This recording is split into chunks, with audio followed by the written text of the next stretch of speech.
We have 10 folks on the call so far.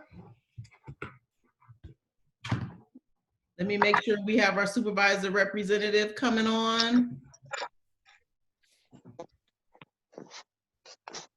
How's everybody doing? Good. Good. Oh, hi, Al. Well, Hi, hello there. Felicia. Everybody's trying to eat their lunch. Right.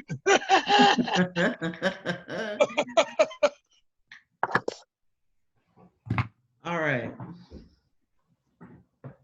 We're gonna go through introductions. Welcome to the OMICC Community Collaborative meeting. We have, let's start off from the top. Teresa's not here. Mary, state your name, where you're from. Which Mary? I'm Mary Oh, Thomas. Mary Evelyn. Mary Evelyn. Okay. Thanks, Al. Mary Thomas, our special place, OMI. All right, welcome. Teresa, go on and chew. I'm gonna let you chew. You're next. You're I got next. it. I got it. Teresa Okay. de Dios, Sultan Family YMCA. Okay. Nice to see you. All right, Cordell. Cardell Douglas, the Coalition of Black Trade Unions. How y'all doing? Good. Nicholas. I'm Nicholas, and I'm working with Delia this summer. Yes. Good. A District 11 resident. Whoop, whoop. Nice. Felicia. Alicia Thibodeau with Southwest Community Corporation at IT Bookman. Very good. Al Harris. Al Harris, OMI Family Resource Center. Daniel Holmesy. Hey everybody, Daniel Holmesy, Neighborhood Empowerment Network. All right. Welcome. Bonnie. Oh, my Excelsior Living Library and Think Park. All right. Patty Clement. Clement with Catholic Charities, Adult Day Services, and OMI Senior Center Case Management Aging and Disability Resource Center. At 50 Broad. Yes. Well, the daycare is at 50 Broad. The rest is over at 65 Beverly. All right. Very good. Ellen Ning. But who's counting? Helen.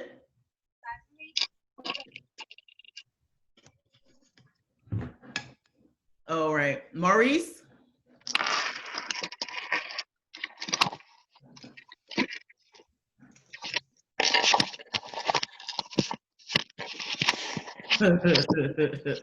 I'm in somebody's pocket. All right, Monica. Which one? Monica, you girl. Monica. It's me. Monica Urbanski, RLN Neighbors, Ridge Lane Neighbors. Maurice Rivers. No. Helen Ning. No. You coming? Helen? All right. I heard you a little bit. Okay, next we have Laura. Laura Padilla. Hi everyone, it's Laura Padilla with the Mission YMCA. I'm your fiscal sponsor for the collaborative. Was there a question for today? Nope. No, we're gonna start off with you first because we're waiting for Monica. Hold on. Mary Harris is joining the call. Mary Harris, state your name, where you're from. Mary Harris, OMI Neighbors in Action. All right. All right, Monica, you're here. Monica, Chinchilla. I came right at the right time? Yes, girl. It's wow. That's some majestic timing right there. All right. Sorry for being a couple minutes late.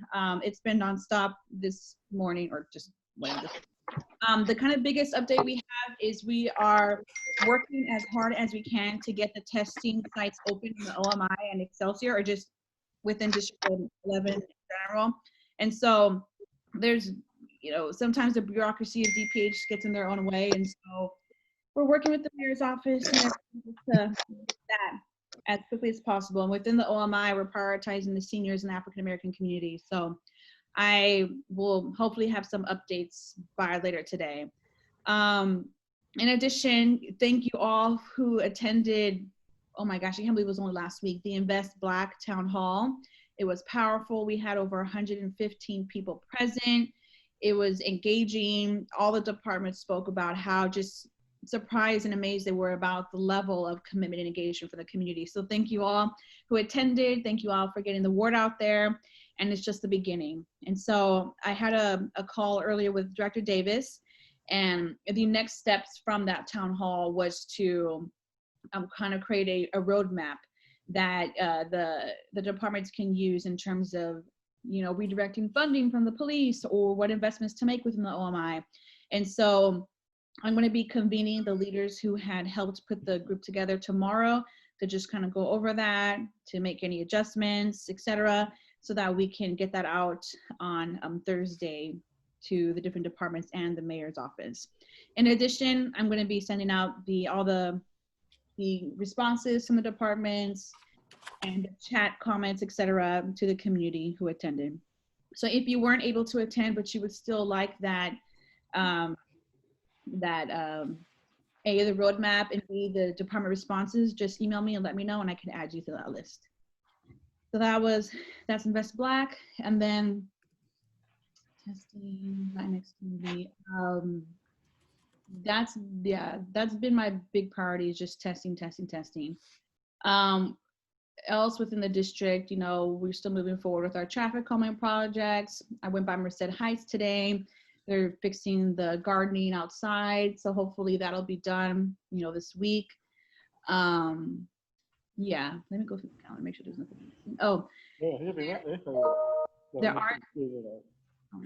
there are some new health orders coming out from the mayor's office in terms of, if there's any changes to what types of services are allowable, just considering the spike in cases within San Francisco. We are now officially on the state watch list. And so what that means is we've had to close like outdoor malls, etc. And so the mayor is going to be coming out with a press release within the next couple of days or tomorrow, just about our new testing strategy and what we can do to really kind of curb the spread. So besides that, we have the CBO check-in tomorrow. And again, Laura and y'all, if you guys have any ideas what you want to talk about, let me know. We're happy to make that happen. But that's it for me today. It's really my 120% is just getting testing. So doing whatever I can with that. Oh, and also following up with HSA, because as they identified during the Invest Black town hall, 94112 has the highest rates in the city in terms of applications to CalFresh and needs for employment services. So yeah, that's it for me for today. Question, in regards to the San Francisco Unified going the distance learning, has there been any move to either expand like the park's Wi-Fi and to make sure that our students in 94112 and 94132 have the equipment, laptops or whatever? Yeah, so in terms of the first one for equipment and laptops, I've been in conversation with SFUSD. So they now are, utilizing electronics for K through 2 as well, K through second grade. And so they're gonna be, starting those distributions fairly soon. In terms of internet access, that was one of the follow-ups that DCYF said that they would do, was kind of follow up with our community about what their plan was to really support families during doing distance learning. And then B, to Rec and Park, that was one of the asks as well, is like, what can we do to expand the internet access from our parks? And so we haven't gotten the response to those yet, but I'm hoping to get those answers from both of them by tomorrow. Okay. And so I will get that to you soon. Okay. All right. Any other Can you make questions? sure- Can you make sure you have my correct email for the CBO meeting? Yes, yes. No, it's drilled into my head. It's not the Outlook. It's MSN. No, it's the other way around. Oh my God. Okay. It's not MSN, it's Outlook. Outlook, Mary. Okay. I just send it to both of them. Oh, Mary Outlook. No, MSN does not exist. Okay, Okay. Outlook. It's Outlook. I will not Thank forget. you. Thank you so much. Hey, Laura. Hey, Monica, Monica, I do have a Monica. question. Mm-hmm. So we're getting a lot of, see if I can get rid of this glare. I'm getting a lot of like, just ask or just, I'm seeing a lot of advocacy, involvement some advocacy around just spaces. And how are we working with Rec and Park and our schools and our OMI and the Excelsior to open up those spaces to provide equitable learning spaces for our families in need.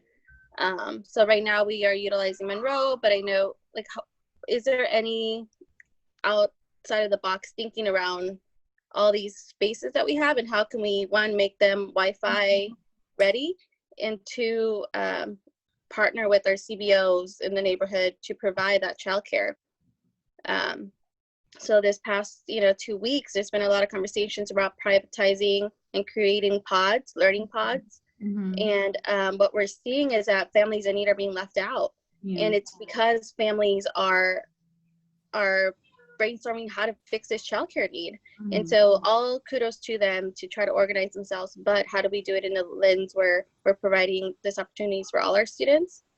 And so I know real estate at SFUSD is kind of being rigid about what spaces they let us borrow and what spaces are available to CBOs or to anybody to provide any kind of essential services. So I don't know if tomorrow we could get someone from DCYF or SFUSD to kind of share a little bit about how I know the conversations are happening, and that this topic has caught attention.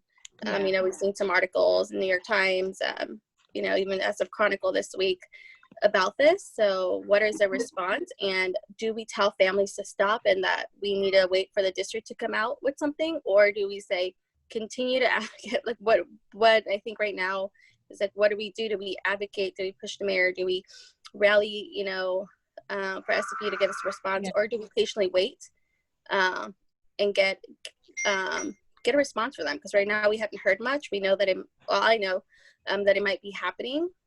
The conversation, they're aware of it, but I'm just a little nervous as we near every week closer to the start of school that our families in need are going to be left out.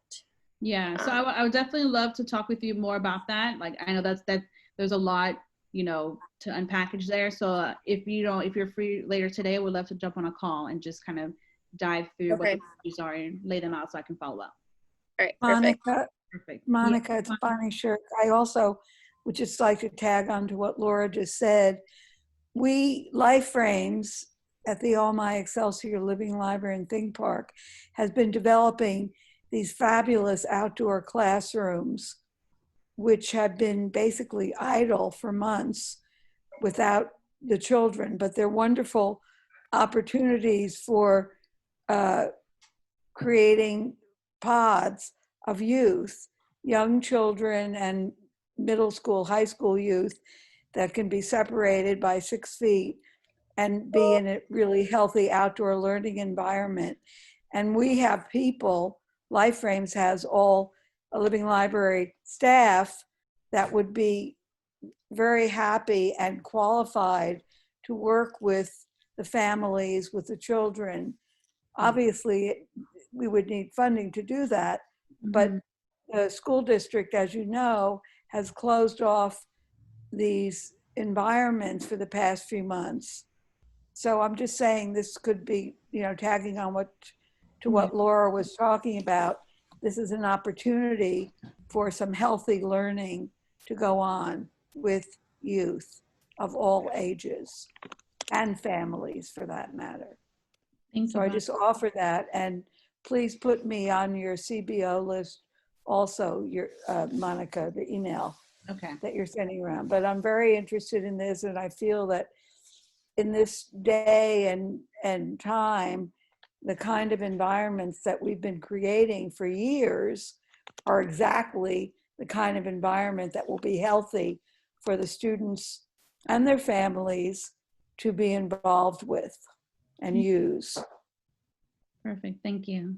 Were there any other questions or concerns anyone wanted to bring up or raise? That's Okay. an opportunity, what she's saying, because a lot of providers now we're getting equipment for outside. Yeah. So that is perfect for those families, but it's also for other people that have center-based that are logged in. So that'll be open. An outside environment is perfect because that's what they're telling us to do. Yeah. Exactly. Okay. All right, everyone. So you definitely give me a lot to work on this week, and that's great. I'll check in with Laura and you all offline afterwards. And yeah, these things are, it can't wait till next week. And so hopefully the next couple of days I can give you an update. And Monica, Daniel, I'm sending an email that's kind of critical for you to take a look at to ensure the completion of that project we're working on. Okay, perfect. Thank you so much, Daniel. I'll look at it right away. Thank you. All right, everyone. Thank you so much for your time, and I will see you all tomorrow at the CBO call at 2 o'clock. All right. Thank you. Hello, hello. This is Claudel Douglas. I have one question, everyone. Nice meeting you all. I was trying to see which group is doing census outreach for 94112 or 94124. Hello, everyone hear me okay? We heard you.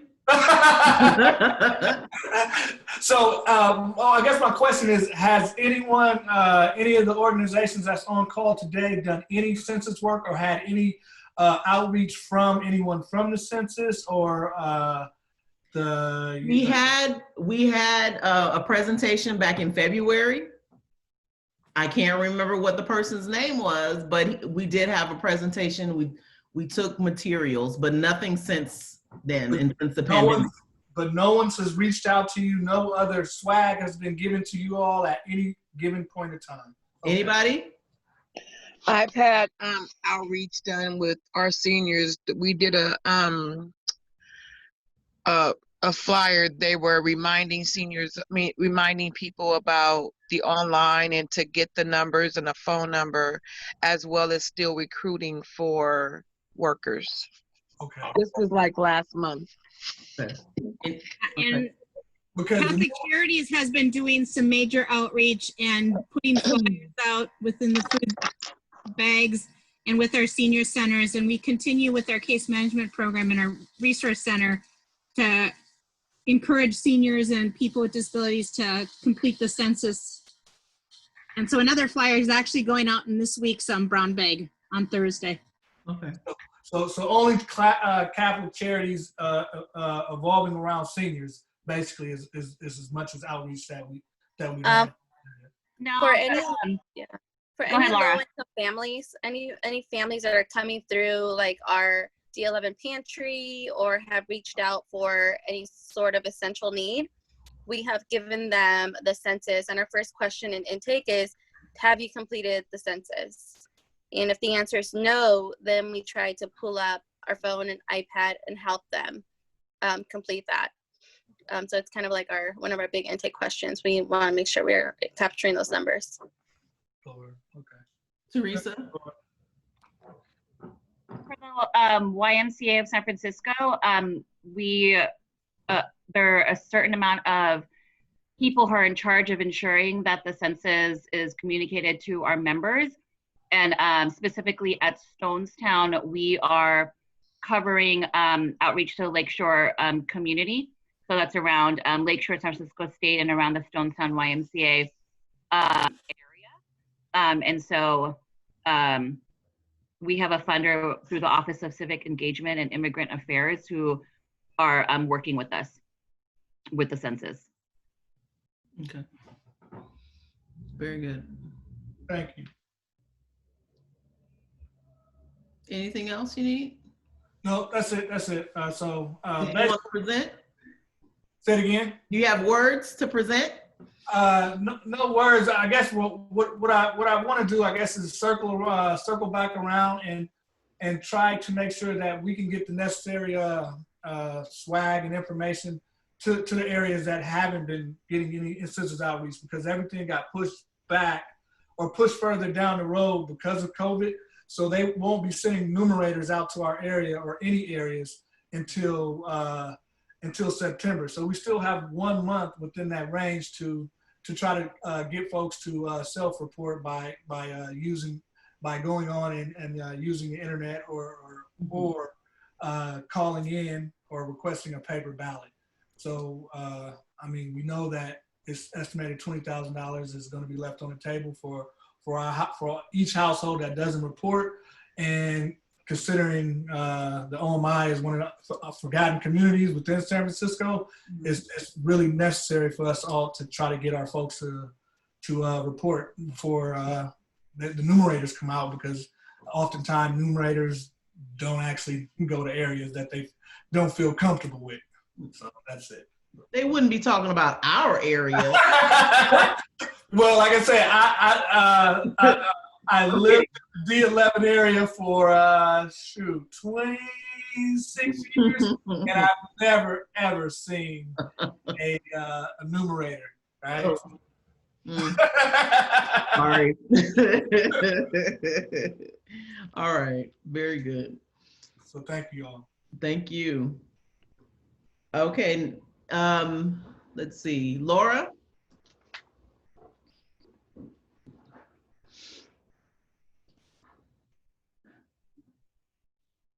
Mute. Laura Padilla. Sorry, I'm on mute. So Delia, do you want to share the document that I sent over, or do you want me just to share big overview of where we are? Okay. So with MOHCD, as I mentioned, we are getting that 25% that will help us operate from July, August, and September. So it's 25% a quarter of the year. And what they have shared is our RFP was supposed to come out in April, March. It's not happening until the mayor approves the budget. Once the mayor approves the budget, then we hope that our RFP is released in October. In October, we'll then be able to submit the request for the additional funds to get us through June. So the questions for this group have been, what do we advocate for? I would say our advocacy would be to the mayor's office to assure that the money is in the budget, so we could be given assurance that in October the RFP is released. Because if the funding is not there in her approval, in the budget that's approved, then we won't see our RFP in October. Right. So that I'm glad we waited to know we exactly know what we're asking for. Is we want to make sure that whatever monies, the extra 75% of our budget is in her budget for October. And so we could put $1 behind it. Well, we did put $1 behind it. The mayor's ask letter has already gone out and has gone to her office. The amount for the community action grant was retaining it at the same level, which was the $72,000. Okay. So that was what's in there. Perfect. And so now we just hope that it gets in and that we have an RFP to submit in October. So they're releasing the 25%, which is $14,000 for the OMICC and then $14,000 for Excelsior. Yes. Have you signed the contract for that amount? So it's an extension. Okay. It's an extension for us. So it's not a contract, it's an extension for us to continue operating till September. Okay. But we have till December 30th, 2020 to expend the funds. Okay. So this 25% captures the first quarter of the year till September. We are able to spend that. We will have time to spend that till December. So all our 25% has to be spent by December 30th, 2020. Have we reached out to the ongoing recipients, action grant recipients, to see if they have programming that they can do? No, I haven't I would put it up to this group to have discussion on where we want to, the 14,000, what that looks like for our community, or how we want to release those funds to community. All right. Is there any ideas around it? Anyone? One idea would be to follow up with the little discussion we began having that Laura brought up about the need for creating outdoor learning pods. And I think that, I know that we could use some funds to actually facilitate that for families and pods of youth in the outdoor classrooms. So that would be a use for some of those funds, because the add back that we were operating on, the small add back that we were operating on last year ran out a few months ago. And just like we know, the mayor's budget isn't going to be available until October. So there's a lag of several months there. So that's an opportunity. That is an opportunity. I do want to see that we pay back for the Invest Black mural. Use the funds for that. I think that was what, 6,000? Mary, can you give me a number? Was it 6,000, Mary? Yes. Yes. I'm concerned about that. If there's I'm concerned because they never did a GoFundMe account.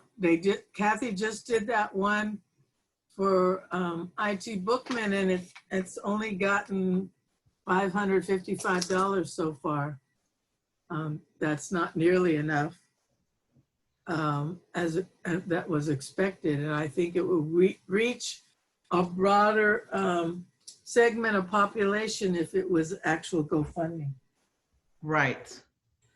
The other thing I was going to ask Laura is, are we stronger if we collaborate with the Excelsior Collaborative when we lobby for the funding, or are we going to continue to do it separately?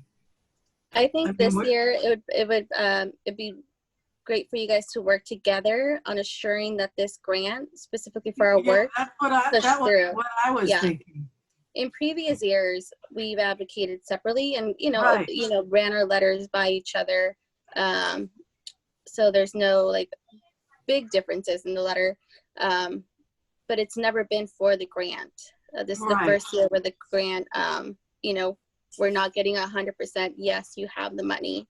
Right. I've been assured that that to take it easy, that they might be working some things out for us, which is also why I wanted to have I wanted to make sure I understood MOH City directly. Like, do we advocate and ruffles feathers, or are you trying to work something out for us? And so they have said it's not 100% that it will be in October. So advocate to assure that it's in the mayor's budget. So when October comes along, we have an RFP to apply for. Right. And so that would be great for both collaboratives to advocate for. So is Excelsior making moves towards an ask letter? Yeah, I just met with them Friday and gave them exactly the same information I'm sharing with you now. And they also are going to go back and kind of brainstorm and see like what that looks like. I think it could be one letter to MOH City, to our mayor, and to Supervisor Asha's office about the other 75% or more for this work. Okay. Hi, Delia. This is Monica. The only thing I would say is that if we have limited funds, we ought to be very careful that wherever we choose to put it, that the people are going to be able to utilize it. That seems to be the big problem right now, is who actually is able to use the funds, given the COVID-19. That's all I have to say. Okay. All right. Anyone else have any comments? Laura, when do they meet? The third Wednesday. Or is it the third Wednesday? You're on mute, Laura. Their steering committee meets on Fridays. Their general meetings are moving bi-weekly, but they were monthly. So they will meet again as the general group in 2 weeks. So I think that's July 29th, Wednesday. So, and I can share that information as well. But the steering committee meets Fridays at 11 o'clock. And so we can then invite the discussion about one big letter. Okay. All right. Okay. All right. So I guess my next question is, how would we proceed to kind of like prioritize where that 14,000 would go? I've seen surveys done. We could just open up a Word doc and throw some ideas on there. We can do survey. You want to do a survey? Can you craft a survey? Yeah, I could craft a survey and get a feel for everybody's priorities. Maurice shared that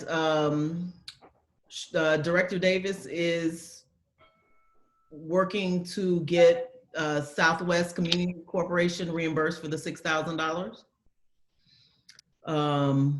So I don't know what the time frame is on that. Maurice, do you have a time frame? Aside from the email that Director Davis sent to me and Felicia, she said she was going to follow up, I think this week, but I'm going to shoot an email to her today so that she doesn't forget. But yeah, we're still in limbo with that. So we also owe inner city youth, right? And it's all on. I consolidated one invoice from Southwest to one invoice, and in there I used all of the expenses from First Kids, ICY. There was another gentleman, and I have all the receipts too. So. Okay, great. Thank you. Very good. Okay. So we can do the survey just including, we can do the survey to the group. We will need to have, when is this grant going to be open, or this money going to be open? Anytime, Laura? Yep, we have access to it as of this upcoming Monday. Yeah. Okay, so upcoming Monday. We have till December to spend the 14,000. Oh, we're not gonna have a problem with that, but we're not gonna have a problem with that. But okay. I'm just want to make sure that Felicia and her group gets the money. I just want to also tell you. Let me see. Am I on mute? Oh no.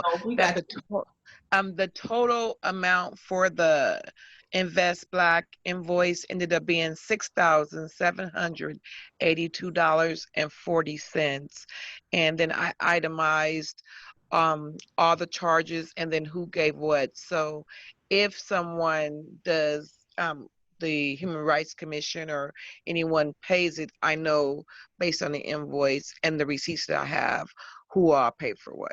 Okay. All right. Very good. So yeah, go ahead, Mary.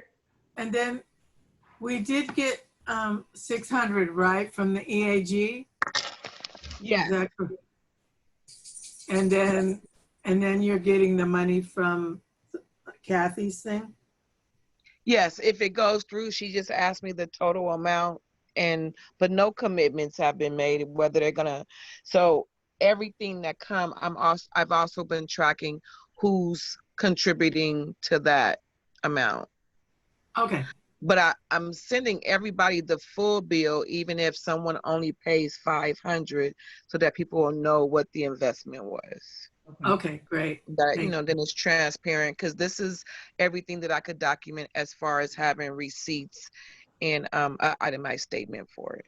Okay. All right. Thank you. Okay, so if we can have the survey done I guess by, I want to say Friday, but by Monday, then we can talk, we can see the results on Tuesday at next Tuesday's meeting.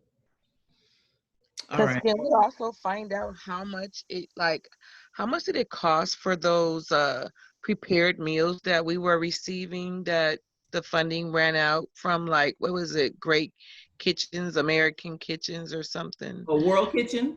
Yeah, World Kitchens. And how much was that, just to see like what that looks like, to be able to bring that back in the meantime, because we're going deeper into shelter in place. And so the need, I've noticed our meal program is now up the block and around the street, you know, that COVID isn't over, although those emergency COVID funds may be over. COVID is not over. And in fact, the need is getting greater. Yes, it is. Definitely. Okay, I'm gonna send a text to Brianna and see if she knows what that amount is for the World Kitchen. It's interesting. It's getting the people that are coming to pick up the food now, I know from my facility, they're getting a little feisty. I know, thank you, Laura, for having your Asian translator come out. We had 40 people documented, and it helped. I still ran out of food, so I still had to turn people away, but we still had the conversation of where they came from, who, how many children are in the family, how many seniors. It's interesting to hear that we keep running out of money, and then they keep finding money. And then my program, we're gonna run out of food next week, and then there's gonna be a 2-week gap. So what happens during that 2 weeks for families? So it's just interesting. The same is true at my program. They said we went over our contract in that, and I'm like, hey, so first we had our set people, and then you needed me to outreach to the community for those who were sheltering in place, and we're still sheltered in place here. Right. Not very much has changed for us. And our seniors are still sheltering in place, and we still don't have a viable option, as far as food access. Right.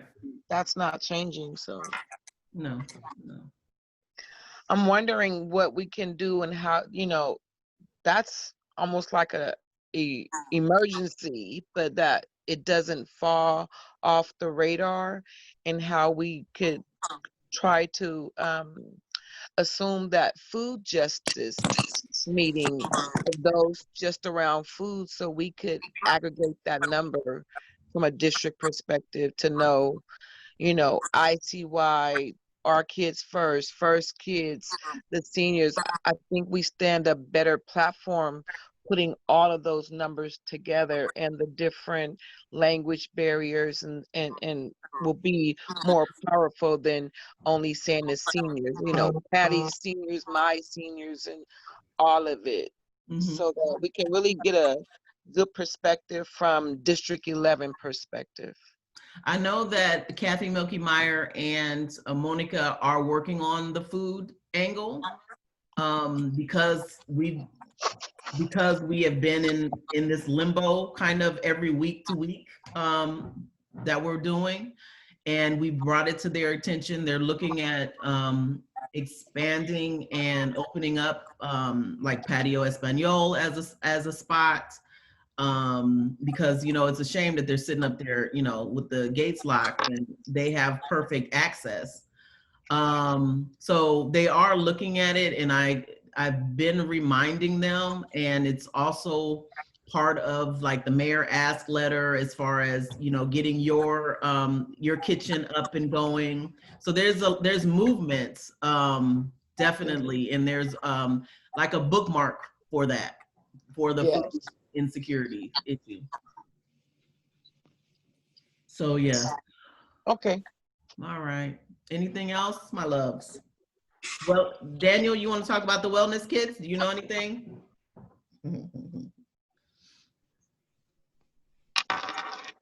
What are you saying? You're muted. Everyone's dream, putting Daniel on mute forever. I didn't do that. So, see, oh man, Al was muted. I didn't get to hear his laugh. I have the team there to finalize the items and coordinate with the volunteering. I believe, is it Laura that they're working with on the volunteering side? Laura Padilla? So Yes. I've reached out to Together SF, which was like a grassroots organization that formed right after COVID. Sure. And they have a website and volunteers are going there and they're kind of placing. So they said they have volunteers in our neighborhood, but what they want to know is what time to show up, what exactly, where to meet us. And so I'm hoping Daniel could get me that information. I know we're looking for a day where we assemble the wellness kit. So if we have that date and time, I will get back to them today and see how many volunteers from the neighborhood. I said I want them from the neighborhood so we could like share what we're doing when they arrive and then get, further involved. So the date has been picked. It's August 14th and 15th from 1 to 5. 4. Oh, sorry, 1 to 4 at Catholic Charities 50 Broad. Perfect. Okay, so I will get back to them and see how many volunteers they could send our way for that day. And we will be assembling the wellness kits. In actuality, I don't think it'll take both days. What? I don't think it'll take a total of, like 6 hours or 8 hours to assemble them. It's really like an assembly line and you just fill the 200 bags. Okay. Yeah, we have. If we leave early, we leave early, Yeah, if it takes till 2 or 3, then that's fine. Yeah. I think you could get it all done in one day. Yeah. I know, but It's definitely one day. well, one was like a CBO day and one was like the volunteer day because Felicia didn't want to come back in the city on Saturday and stuff like that. So that's why they made it 2 days. We can pack really slow on Friday. We also have the delivery component of this. So if we were going to deliver it to people's doors, like this is also, we have a delivery day and then an assembly day. I said we do need help with deliveries overall in our neighborhood. I know, Felicia might need some volunteers. I know I've been trying to break volunteers that have been working with me so that we don't cause burnout with our volunteers. So if any of your volunteers need a break, we could put some of these new volunteers in. Daniel? When is the next, is there a planning team meeting coming up? Or when's the next team meeting regarding the project? Is there one calendared? There is not one calendared. Nope. So I'll check in with David because these are all really important details. And I think it'd be great just to huddle and make sure we dot our I's and cross the T's. So I'll reach out to David because if we're going to onboard volunteers, especially right now, obviously it's a little more stressful than normal. And we just want to make sure they feel like it's going to be organized and effective for them. So, and also you're right about the delivery piece is different than the piecing piece. There are 2 different types of volunteer activities, and we love the OMI, but damn that hill, right? So you got to get people that are ready to. The package, Daniel. It comes with the package. I know, but you gotta be ready to walk, And so I think we talked about also trying to activate local NERTs, and so I think that would be also helpful because they did a lot of outreach with door hangers and things early in the pandemic. So they've kind of proven themselves to be really good foot soldiers, if you will. So maybe we can activate them as well. Okay. You sent the letter, right, to Monica? I sent it to you to send to Monica. Oh, okay. All right. Send letter. All right. I was like, it looked good. No. All right, I'll work on that. Microphone drop. Thank you. Great project, though, guys. Really beautiful letter. All right. Anything else? Daniel? I have a question, Delia. Yes. I just wanted to kind of circle back. You said you sent a letter to the mayor's office, and I just wanted to make sure that you got all the information that I had sent you last week, and that that was included. Okay. Do you want to send us all the copy of what was sent out? I don't think I saw it. I sent one, and I can send the other one. The final one, yeah, that would be great.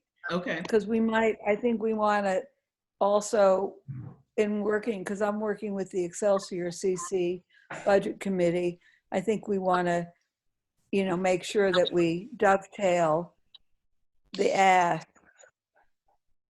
just in the spirit of supporting what Laura was talking about, but just in general.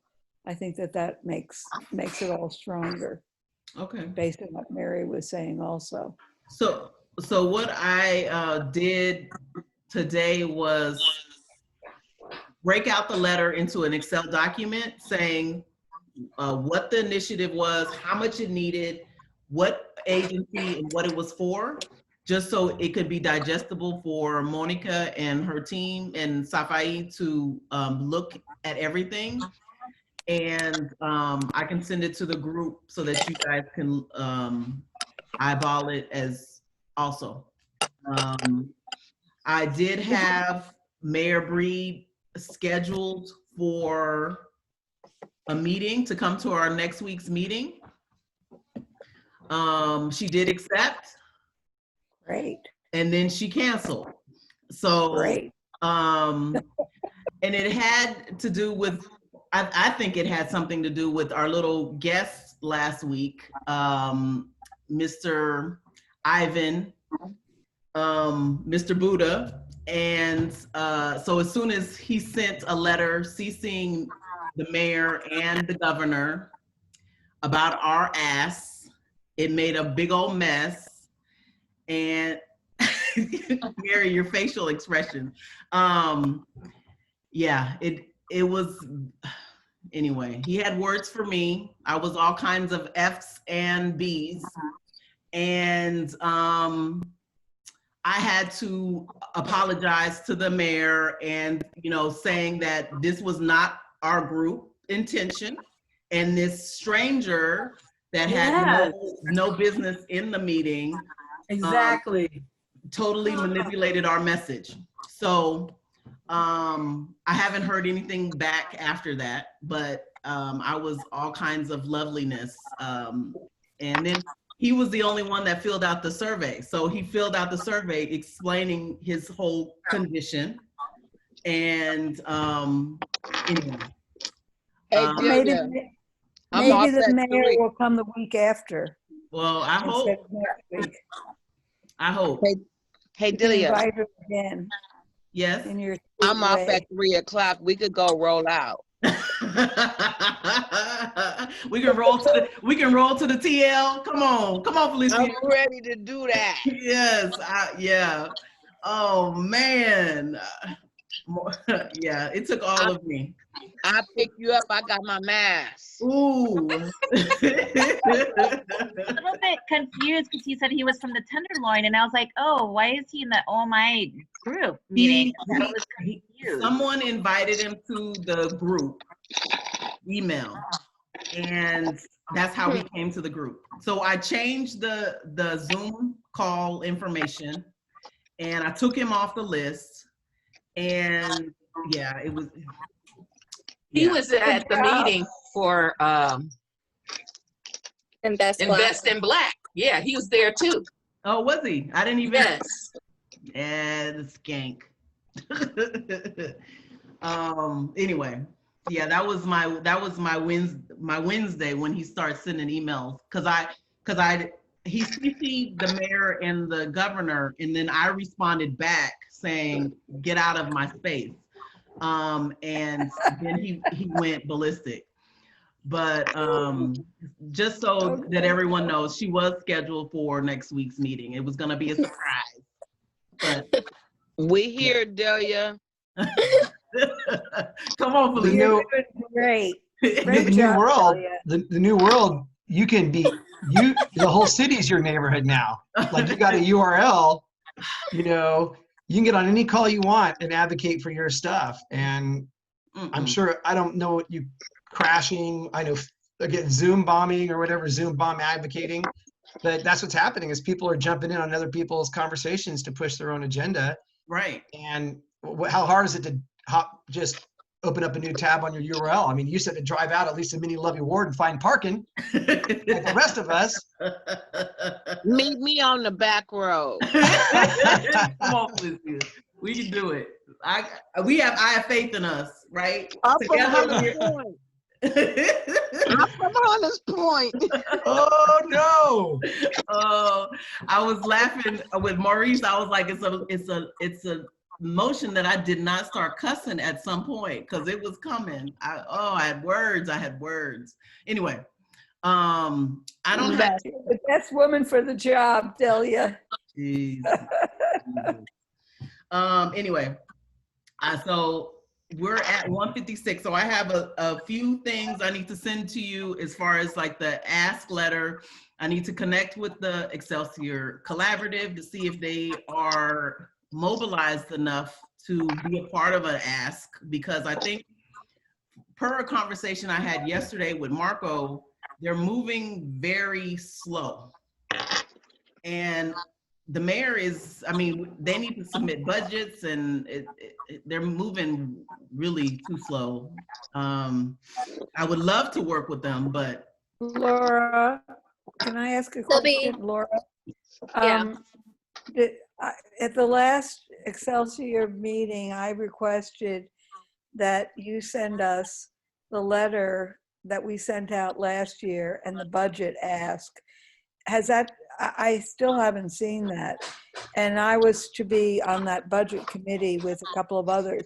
We're behind the OMI, Delia, to answer your question, but. Oh, I know.